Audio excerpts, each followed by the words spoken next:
So how are you doing? I'm good, thank you. I saw you in the golds. Oh, yes, yes. Oh my God, looking fabulous. Whose idea was that, by the way? That was our creative director at Goop. Our creative team and our PR teams work really closely together, and I think there was this idea of, celebrating the Golden Jubilee, which is, of course, 50 years, and then they told me that I had to be relatively naked, painted in gold, which was really terrifying, but I thought, okay, one last time. One last time. What did Brad think when he saw? Yeah, I think he liked the He pictures loved very it, much. Yeah, he did. I love the relationship that you guys have. It's like a couple of teenage lovebirds. How do you keep that that passion and what's the secret sauce? I think really good, honest communication. Okay. I think people say that a lot, but I think what that really means is like being willing to have difficult conversations in a really safe space, and really be able to say what you feel and what's on your mind, knowing that the other person is mature enough to hold that and work through something with you. So that's what we work on a lot. Yeah, and it's not always like the good times that matter. It's like how you handle the bad times too, and like the arguments that come up. How do you guys argue? We're not really arguers. I think we've learned a lot from our previous lives and relationships, and we, again, like if something's on our mind, we'll just say like, hey, I'm feeling upset about something, or, we sort of like try to deal with it and not get triggered. You've also talked about what it means to, you mentioned, and I forget what article I read this in, but when you turned 40, you experienced sort of like a crisis, almost like a mini crisis. I think it's something that's imposed on us as women, that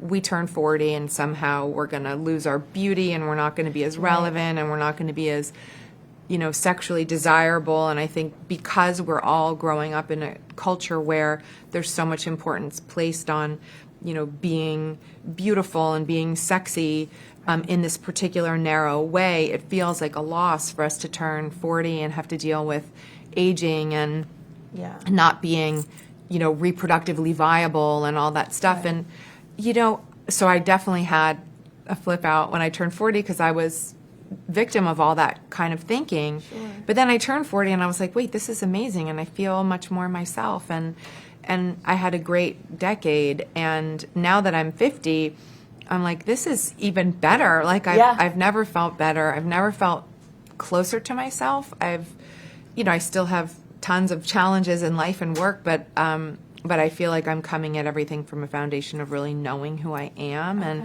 and being able to redefine like what beautiful is for me and how I feel beautiful. And it's not necessarily like that you have to be 30 years old. You know? In fact, I would never go back there for anything. Do you think you'll get it back into movies again and streaming or anything like that?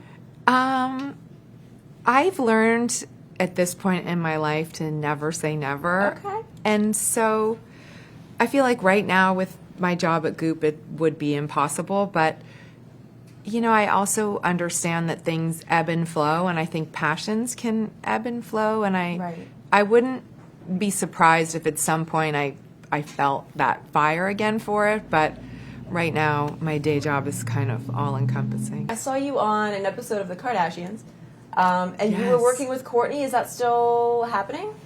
Well, we did a collaboration together. Yeah. So with Kourtney, when she started her poosh, people were saying, they were being sort of nasty about it. And I just thought, wouldn't it be great to do something together and show people that women can be in concert and be loving and supportive of one another? And so I was really happy with that. Why do you think that is, that like inherently people try to pit women against each other? I think it's a very deeply embedded mechanism of the patriarchy, and it's a way to keep women out of their power, to think that we're in competition with one another. And it's absolutely not true, and women together really can change the world and are so much stronger together.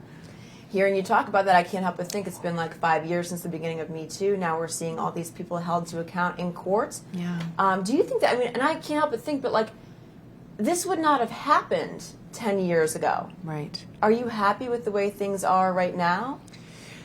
I think I'm very happy that there's a template for women to come forward, and people seem to be taking these allegations much more seriously than they did a decade ago, for example. I think there's still a long way to go, and I think women without platforms still have a very difficult time coming forward. So, okay, let's talk about the reason we're here, Copperfit, your partnership. Sure. How exciting is this? Tell me all about it.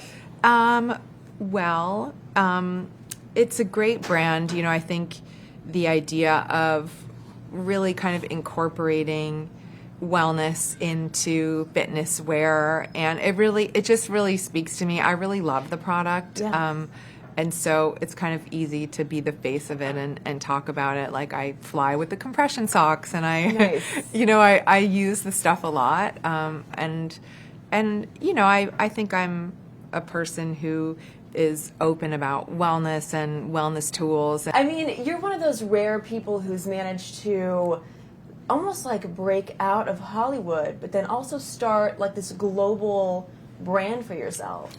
And even people, you see a lot of celebrities doing that now, including your buddy Brad Pitt. And he had a lot of very complimentary things to say about you and the way that you inspired him to start his own skincare line. So what do you think of the idea that you've been the inspiration for so many other celebrities to kind of go off and do their thing? That's so nice. I mean, I really believe that all of us, every person, should try to follow their dream and passion. And I think we oftentimes are really limited culturally by, how people are comfortable seeing us. And so I love the idea of, being able to reinvent yourself and do what they want to do. And so if I've played a small part in like cutting a path for people to change careers and, do something unexpected, then I'm very proud of that.